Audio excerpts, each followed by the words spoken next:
आज के लेक्चर में हम क्रोमेटोग्राफी की एक टाइप डिस्कस करेंगे, डैट इज़ HPLC।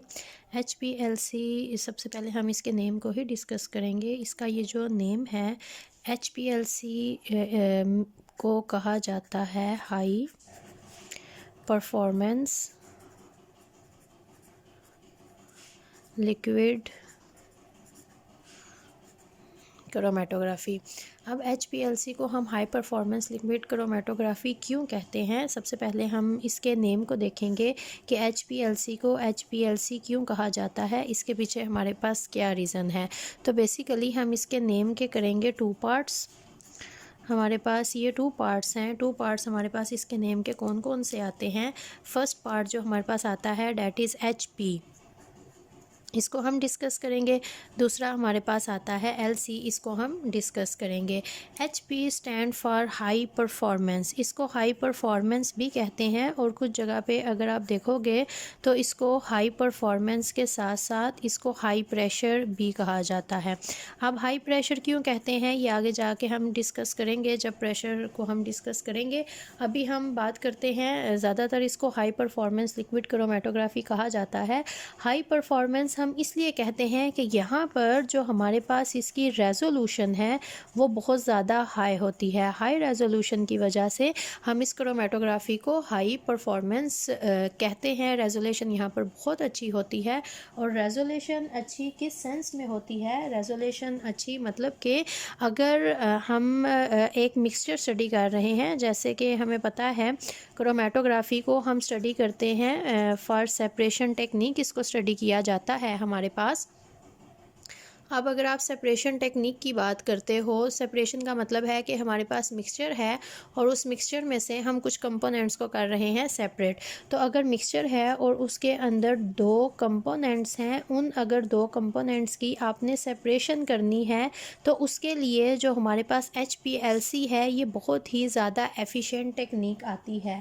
ये बहुत ही अच्छा डिस्टिंग्विश कर सकती है दो कंपोनेंट्स के दरमियान में, इसलिए हम इसको कहते हैं हाई परफॉर्मेंस, क्योंकि यहाँ पर जो रेजोल्यूशन है that is very very high. उसके बाद सेकंड हमारे पास आता है LC। LC stand for liquid chromatography, जो कि हमने स्टार्ट में इसको लिखा भी है, that is high performance liquid chromatography.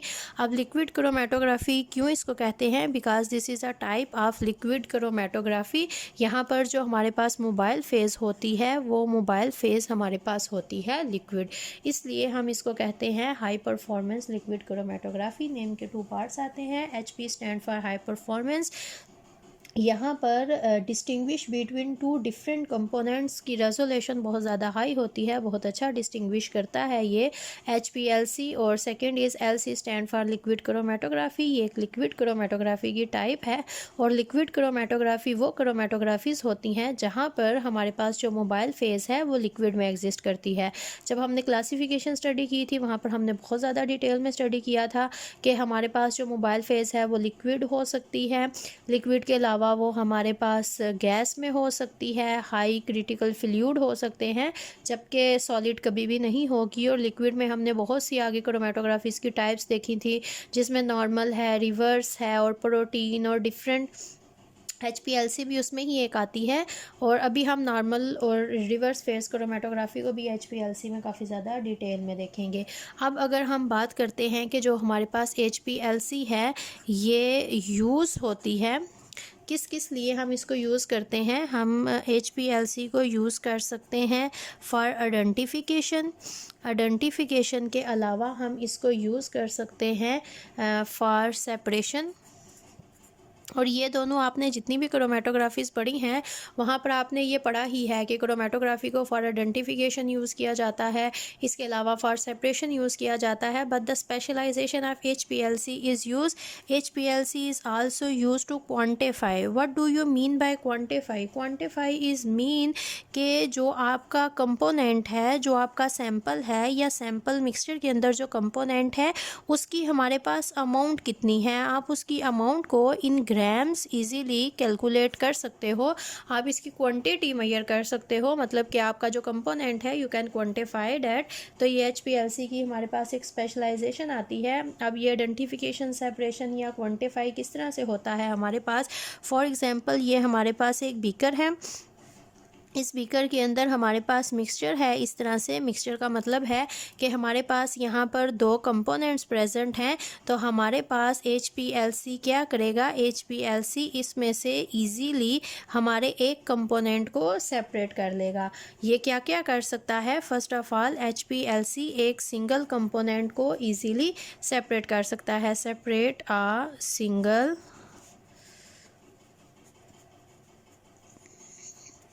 Component. अब ये सेकेंडली ये क्या करेंगे, अब जिस कंपोनेंट को हमने यहाँ पर सेपरेट किया है उस कंपोनेंट को हम करेंगे आइडेंटिफाई। आइडेंटिफाई का मतलब कि जो हमारे पास कंपोनेंट है वो कौन सा कंपोनेंट हमारे पास प्रेजेंट है। एग्जांपल भी ये भी डिस्कस कर लेते हैं हम। और थर्ड में ये क्या करेगा, फिर ये उसको करेगा क्वान्टिफाई। फॉर एग्जांपल हमने यहाँ पर ये जो ले लिया, हमने यहाँ पर फॉर एग्जांपल अगर हमने ब्लड ले लिया है, ब्लड नहीं, अगर आप कहते हो कि हमारे पास यहाँ पर प्रोटीन है और यहाँ पर हमारे पास 2 टाइप्स की प्रोटीन्स प्रेजेंट हैं, तो सबसे पहले HPLC क्या करेगा, उन दोनों प्रोटीन्स को सेपरेट करेगा। सेपरेट करने के बाद अगर ये हमारे पास A है और यहाँ पर हमारे पास एक और है जिसको हमने कह दिया है B, तो फिर हम अगर we are going to study this A component, तो फिर ये आइडेंटिफाई करेगा कि which type of protein is this protein. You know naturally existing 20 types की होती हैं, तो ये हमें बताएगा कि यहाँ पर ये जो प्रोटीन है ये किस टाइप की है। थर्ड में फिर हमें ये भी पता चल जाएगा कि हमारे पास ये जो ए प्रोटीन है इसकी amount if you want to calculate in grams, ये ग्राम्स में हमारे पास कितना यहाँ पर प्रेजेंट है। तो HPLC का बेसिकली ये हमारे पास स्टेप वाइज आता है। पहले ये सेपरेट करता है कंपोनेंट को, then it will identify and last में ये हमारे पास करेगा क्वान्टिफाई। अब जब भी हम किसी क्रोमेटोग्राफी को स्टडी करते हैं तो हर एक क्रोमेटोग्राफी की एक बेस होती है कि हमारे पास यहाँ पर जो सेपरेशन होनी है वो सेपरेशन किस बेस पे होगी। तो HPLC में जो हमारे पास यू कैन से सेपरेशन है या फिर यू कैन से जो हमारे पास प्योरीफिकेशन है वो होगी on the basis of polarity. अब जब हम बात करते हैं कि जो हमारे पास सेपरेशन होनी है वो पोलैरिटी की बेस पे होनी है, तो उसका मतलब हमारे पास क्या होता है, मींस अगर आपसे पूछ लिया जाए कि अगर आपने पोलैरिटी को बेस बनाया है तो इसका मतलब क्या है। पोलैरिटी का मतलब होता है दिस इज़ अगर मैं आपको लिख के दिखाऊं, this is a tendency of a molecule to like or dislike water। Polarity का मतलब होता है किसी भी कंपोनेंट की ये टेंडेंसी है कि वो वाटर को या तो वाटर को अट्रैक्ट करेगा या फिर वो वाटर लविंग होगा। मतलब अगर हम टेंडेंसी की बात करते हैं तो हमारे पास 2 तरह के कंपोनेंट्स होते हैं, एक वो होते हैं जिनको हम वाटर लविंग कहते हैं और दूसरे वो होते हैं जो कि हमारे पास होते हैं वाटर रिपेलेंट। अब ये तो दोनों आपने टर्म्स काफ़ी दफ़ा सुनी होंगी। वाटर लविंग को हम क्या कहते हैं, वाटर लविंग को हम कहते हैं हाइड्रोफिलिक, और वाटर जो रिपेलेंट होते हैं उनको हम कहते हैं हाइड्रोफोबिक। बेसिकली जो हमारे पास वर्ड है फिलिक, फिलिक का मतलब होता है किसी भी चीज़ के लिए अफिनिटी रखना, किसी चीज़ के लिए अट्रैक्शन रखना, और फोबिक, फोबिक होता है किसी भी चीज़ को रिपेल करना, उसको अवॉइड करना, और हाइड्रो का मतलब होता है वाटर। तो जब हम स्पेसिफिकली हाइड्रोफिलिक या हाइड्रोफोबिक कहते हैं तो इसका मतलब होता है they are water loving, loving means hydrophilic and they are water repellent means they are hydrophobic। This is polarity. अब जितने हमारे पास पोलर कंपोनेंट्स होंगे वो सारे के सारे हमारे पास होंगे हाइड्रोफिलिक, और जितने हमारे पास नॉन पोलर कंपोनेंट होंगे वो सारे के सारे हमारे पास होंगे हाइड्रोफोबिक। तो आगे जो हमने बातें करनी है वहाँ पर ये सारी बातों का बहुत ज़्यादा रोल है। Hydrophilic is water loving, hydrophobic is water repellent.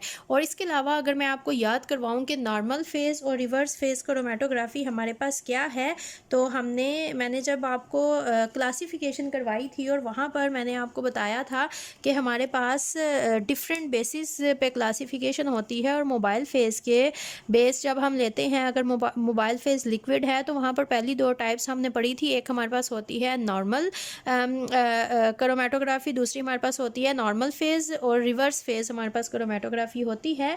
अब नॉर्मल फेज़ मैंने आपको बताया था that is 100% organic. What is 100% organic? Your mobile mobile phase, that is base is your mobile phase. जब वो लिक्विड है और वो 100% ऑर्गेनिक है, that is normal phase chromatography.